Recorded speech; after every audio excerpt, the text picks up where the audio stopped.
Good evening, friends. Welcome to Sam Sports.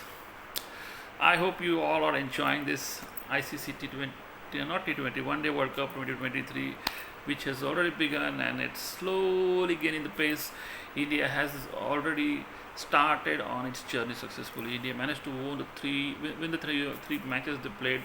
First match, which was very kind of a tough match with Australia, but the spinning track, and then Australia didn't have any good spinner apart from Champa, and even their batting collapsed, and they were like batting like a test match.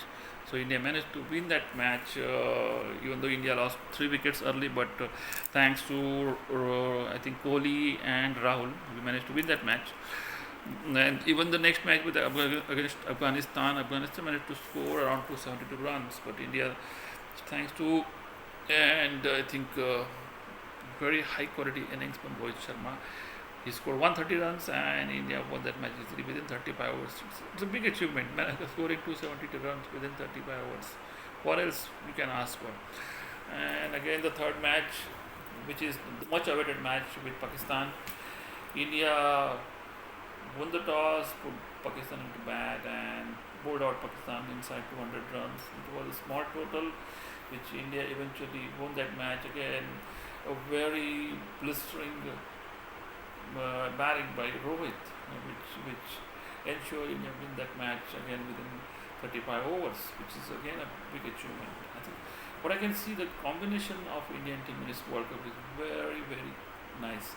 If you see that the batting looks settled, you have two openers, Rohit and Gill, and then in backup we have Kishan. We have Kohli, Shreyas Iyer, Rahul, and then in backup we have Suryakumar Yadav, and then we have all-rounder Hardik Pandya, then we have Jadeja. So those two all-rounders, one spinning all-rounder, one batting all-rounder, very nice combination. And then the spinners, Kuldeep Yadav, and if required we can have Ashwin on backup. We have fast bowling all-rounder Shardul Thakur, so-called all-rounder we can call Shardul Thakur, okay, because he rarely bats. I have seen his batting in England and Australia, which was good, but he's not very consistent with the bat, and he tends to hurry and lose his wicket, which is not good. So I think Ashwin gives that advantage with the bowling. He can bowl 5, 6, 10 hours and give some rest to Bumrah and to Hardik, because if you see Bumrah and Hardik, they are very key and unique players. Even like Bumrah is a lifetime bowler. India has seen in his history. Even his records may not seem so, but he is the player who can win you the World Cup, and he is the difference. Even this World Cup, and when India played the T20 World Cup, he was not there, and India barely missed him, and we lost in the semi-final. The biggest advantage in this World Cup is Bumrah. Bumrah we have, and if he continues to final, India will surely win the final. That is kind of impact he will have, because we don't have backup for Bumrah, right? The backup for Bumrah is Siraj is there and Shami is there. Both are in same mode. Bumrah is the next leg, because the kind of accuracy, the kind of variety, the kind of speed which he bowls is tremendous. It's just a perfect bowler, you can call him, and that's what distinguishes him from the rest of the world. So I think we will have to preserve Bumrah carefully, and that's where we need to play Ashwin more, because that will put less pressure on Hardik Pandya as well as Bumrah. They can bowl 7 overs, 8 overs, and Ashwin can bowl 7 or 8 overs. So within them, I think they can finish the 30 overs. That will give a great advantage in terms of having proper rest to these two key batsmen and all-rounder Hardik Pandya also. Hardik Pandya also, you don't have his replacement. Who is replacement for Hardik Pandya? Shardul Thakur, right? He is not a very close replacement.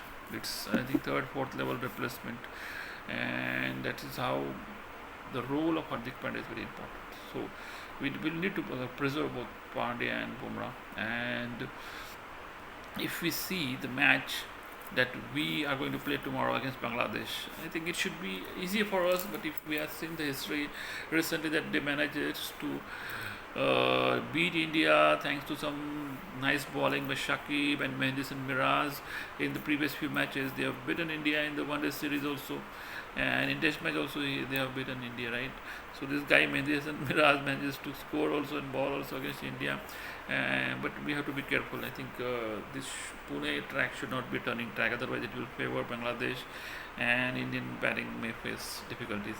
Right now it's in good form. If you see Gill, Rohit, and even Kohli, Rahul, all of them in good form. So we should not have major challenge. But let's see tomorrow how they play. And I think all the matches which India is playing, they're winning it with a big margin. And that is to some extent it's good. Like we don't get pressurized, but at least the matches against the other countries like South Africa, England, New Zealand, Australia, those should be close matches. That will give the kind of publicity this one day World Cup requires, right? Otherwise, people will lose the interest. I'm saying empty stadiums. Give admission to school children, and let them come and sit and watch the matches. What is stopping you? Right? It's a simple answer. You can have the stadiums filled with the students from the schools, children from the schools. So that is a very easy solution which they should implement. And again, I can see I think India will top this top the group, and then we'll have New Zealand followed by Africa. Africa lost yesterday, but I think they are a good team. They have good bowling combination, they have good all-rounder, they have good batting combination, more or less like India. Only advantage India has is India is playing in its home turf, and that's what gives him benefit. And Africa to some extent chokers. If you see the other teams, Australia and Pakistan, their combination is not good. They don't have good spinners. I don't know how come they come to India. They knew 4 years before that World Cup is going to be in India. They should have developed good spinners and they should have brought them here. Instead, they came here with part timers, which will not win them World Cup. I will say they will find it difficult to qualify also. England is a big contender because they have good spinners also. They have good all-rounders, good fasters. Only thing is their batting is a bit tricky. Even though they have the batters till 10 or 11 they call it, but someone has to bat, right? And that is the missing link is Ben Stokes. Once he comes, he takes the responsibility and he is kind of a winning player, which everybody can. Here's the difference in the last World Cup also, right? They managed to win the World Cup thanks to Ben Stokes. So Ben Stokes is very important for them. Once Ben Stokes comes, then England team will look different and they will qualify for the semi-finals. So if they manages to qualify, then there is a chance if India top the group, they will meet England. But beating England in India is a bit easy if you compare beating New Zealand or Africa. Anyways, the kind of form the Indian team is, they can beat any team any day, because we are not seen this kind of combination India going in any World Cup. This is lethal, and that's what shows in Rohit's face, everybody's face. They see the great combination that India manages to put up in this World Cup. I think only person I think we are missing. I don't think anybody we are missing. Right? We have in reserve Suryakumar Yadav also, and there is I think no one whom we are missing right now. Maybe we could have one more Yashasvi Jaiswal, but it's not required. If Gill is playing the kind of form he is in, we won't miss anybody. And he already missed 2 matches, so I don't think he will miss any more matches. And I'm eager to see a 200 from Rohit Sharma and 200 from Gill, because that's really on the cards. I don't know in which match they will score, but the day they both bat together in the form they are showing, India will cross 400. That's on the card. I'm not sure against which team. Maybe Netherlands, maybe Sri Lanka, maybe Bangladesh. Bangladesh, I doubt. Sri Lanka, they may, because there is a good possibility Sri Lanka doesn't have good quality bowling, and that is what impacted their chances in this World Cup. They will, I think, be the first team which will go out of this World Cup, right? So let's see. I think I will talk to you after the tomorrow's match, and then we will discuss how Indian team has played and how they can move ahead. But it's I think it should be a cakewalk for Indian team, the kind of form they are in. Let's be optimistic, but this optimism is not based on just what that you want India to win, right? That is not the case. It's purely based on the form, the combination, the skill set that Indian team has. No team in this world right now as this kind of combination that India gets. So let's see. Good night, and we'll meet again in some sport. Do subscribe, do like, and do share whatever you want to do. Thank you. Goodbye.